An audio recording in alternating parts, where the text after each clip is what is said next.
For more on this story, I'm now pleased to be joined from Berlin by Fabian Ritter, Policy Manager at Whale and Dolphin Conservation. Thank you very much for your time. Thank you for joining us here on Euro News. Can you give us more details about just how these tests will actually work?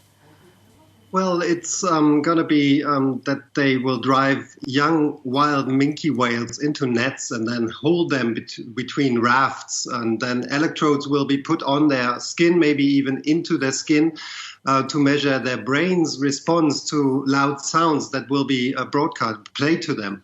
So it is important to know that nobody has ever done such experiments in the wild before. So we don't know how those whales will react.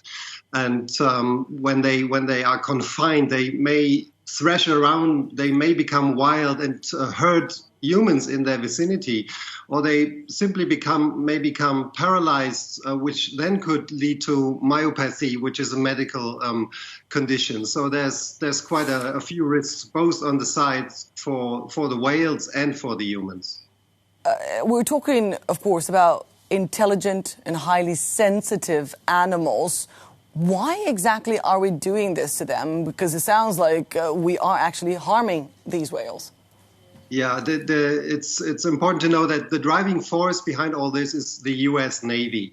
And it is actually very interesting that they could not do such tests in their own waters because these animals are very strictly protected there. So they shifted over to Norway just to get where it is easier to get a permit to do such experiments. And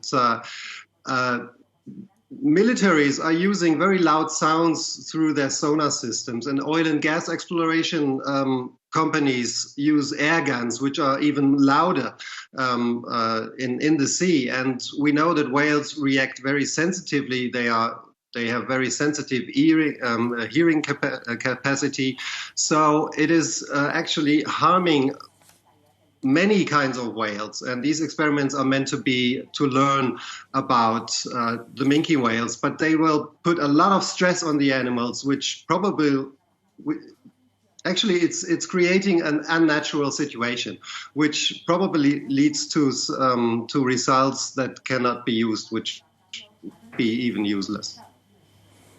Fabian Ritter from the Whale and Dolphin Conservation, thank you very much for joining us here on Good Morning Europe.